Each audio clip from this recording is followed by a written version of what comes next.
Gold buyers, మీ కష్టాల్లో నమ్మకమైన మీ ఆత్మీయ నేస్తం. అట్లా విశ్వనాథ్ గారి దగ్గర సినిమా, బాపు గారి దగ్గర, జంజాల్ గారి దగ్గర ఛాన్స్ లేదు. బాపుకి రమణ గారు ఉన్నారు, జంజాల్ గారికి జంజాల్ ఉన్నాడు.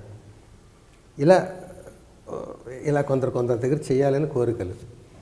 ఆ కోరికలు ఆయన దగ్గర చేయాలి. ఎప్పుడైనా లెజెండరీ, ఆ పాతకాలం నాటి ఆయన కామెడీ అంత భలే ఉంటుంది. ఆ స్లాబ్ స్టిక్ అదంతా భలే ఉంటుంది.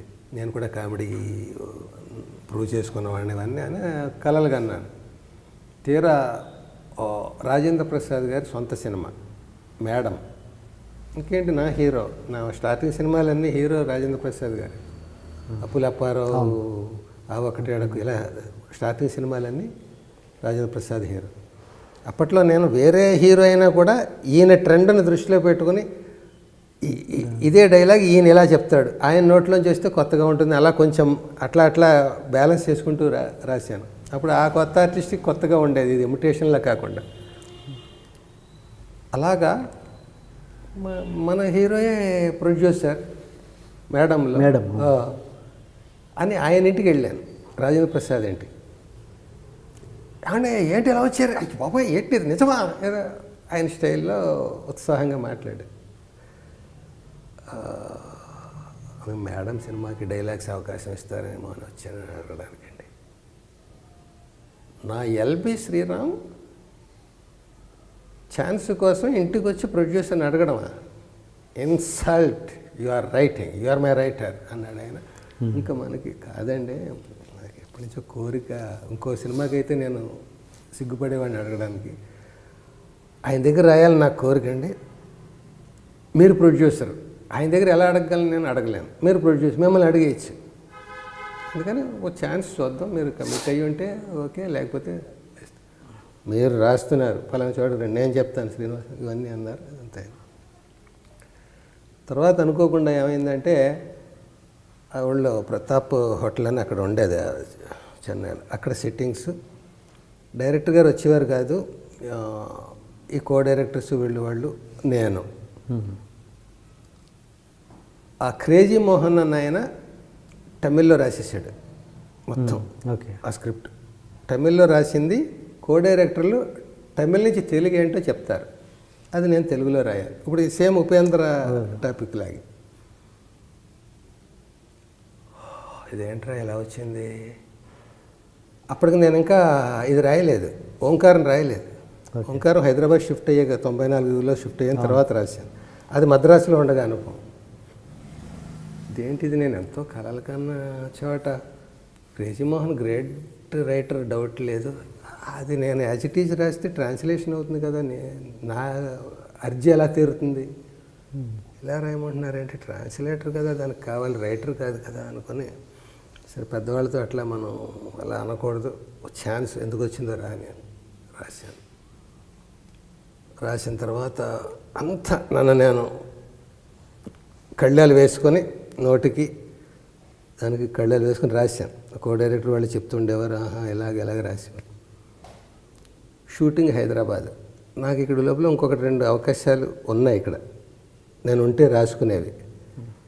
హైదరాబాద్లో నేను ఉండాలి, షూటింగ్ ఆయనకి, సంగీతం గారికి దగ్గర ఉండాలి రైటర్.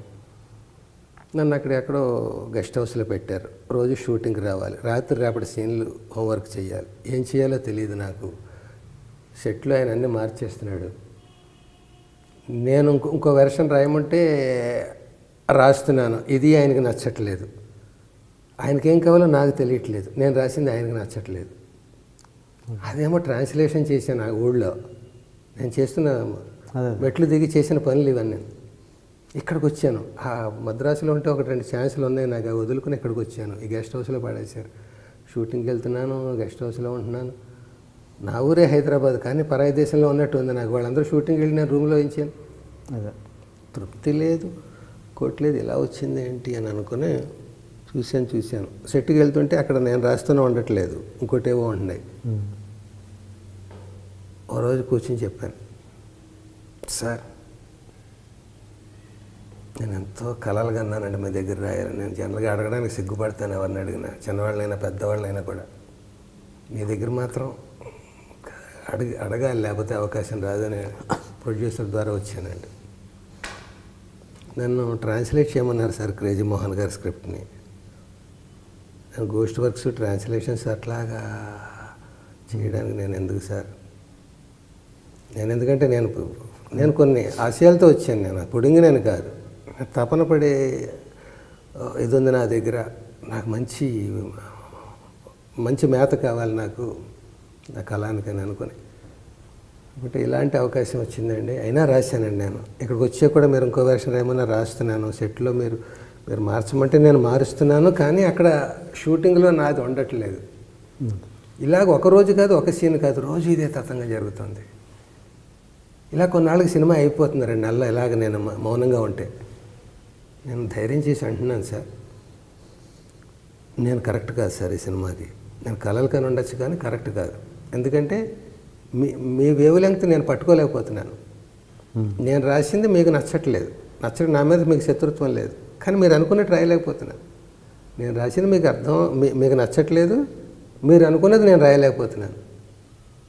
నేను రాసింది మీకు నచ్చట్లేదు. ఇలా అయితే నేను అసంతృప్తి, మీరు అసంతృప్తే కాకుండా ప్రాజెక్ట్ పాడైపోతుంది సార్. ప్రాజెక్ట్ పాడు చేయడానికి కాదు నేను కలగన్నది, మీ దగ్గర రాసి ప్రూవ్ చేసుకోవడానికి. అది జరుగుతుందేమో అని ఎట్లా కుస్తీ పట్టాను సార్, జరగదని తెలిసిపోయింది. బెటర్ మీరు ఇంకో రైటర్ని పెట్టుకోండి సార్. సడన్గా చెప్పేసి కూడా నేను ప్రాజెక్ట్కి అన్యాయం చేయదలుచుకోలేదు. ఇంకో రైటర్ గురించి మీరు ఆల్టర్నేట్ గురించి ఆలోచించండి. ఆ ఇంకో రైటర్ ఎప్పుడు దొరికితే అప్పుడు నేను మద్రాసు వెళ్ళిపోతాను. ఈవేళ దొరికితే ఈవేళ వెళ్ళిపోతాను, 10 రోజుల తర్వాత దొరికితే 10 రోజుల తర్వాత. భలే అన్నాడు ఆయన. శ్రీరామ్ గారు, రాఘవేంద్రరావు గారు గ్రేట్ డైరెక్టర్, చిరంజీవి గారు, కమల్ హాసన్ గ్రేట్ యాక్టర్. వాళ్ళిద్దరూ కలిసి చేయలేదు. ఎవరు తక్కువ ఇద్దరులో? ఇద్దరు గ్రేట్. కొన్ని అట్లా సెట్ అవ్వకపోవడం అది తప్పు కాదు. మీరు తపన పడుతున్నారు చేయాలని. నేను మీ నుంచి అవుట్పుట్ తీసుకోవడానికి నేను మీకు నన్ను నేను ఏదో ఇది చేసుకుంటున్నాను. సో మీరే వాలంటరీగా అన్నారు ఇంకొకరిని చూసుకోండి అని. ఇంకో రైటర్ రావక్కర్లేదు. ఇప్పుడు జరుగుతుంది కదా, మీరు ఉండగానే ఇంకో రైటర్ లేకుండానే అలాగే ఏదో జరుగుతుంది. క్రేజీమోహన్ రాశాడు, నేను అలవాటు పడి ఉన్నాను ఆయనకి. అది తెలుగులో మీరు కరెక్ట్గా నేను అనుకున్నది వచ్చి ఉంటే ఒకలా ఉండేది. మీరు అలా ట్రాన్స్లేషన్ చేయడం మీకు ఇష్టం లేక మీరు ఇంకోలా ఏదో అనుకుని ఏదో మొత్తానికి ఇబ్బంది పడుతున్నారు. మీరు అన్నట్టుగా ఇబ్బంది పడడం మంచిది కాదని మీరు ఎక్స్ప్రెస్ చేయడం నాకు నచ్చింది. మీరు ఎప్పుడంటే అప్పుడు హ్యాపీగా వెళ్ళచ్చు.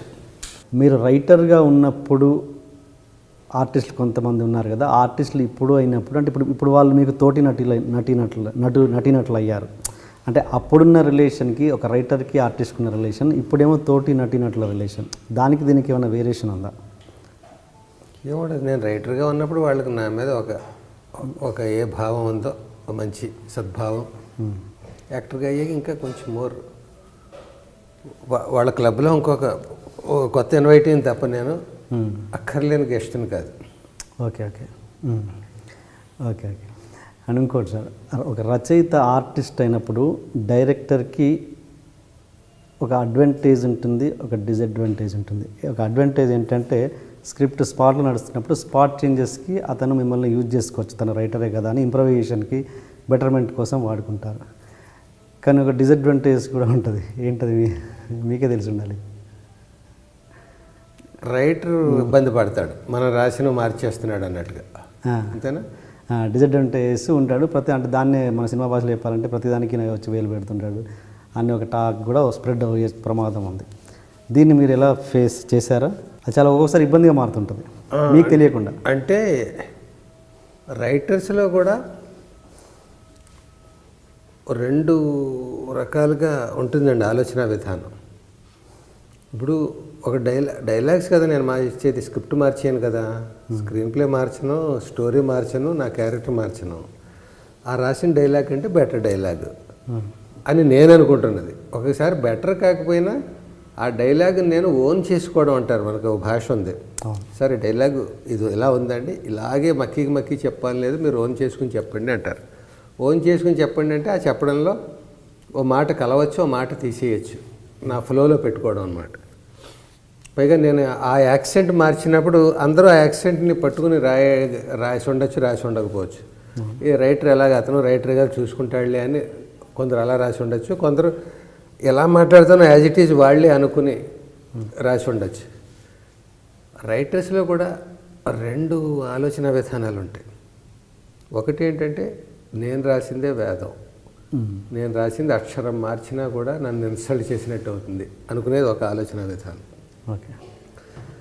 వాళ్ళు డెఫినెట్గా వాళ్ళు ఫీల్ అవుతారు.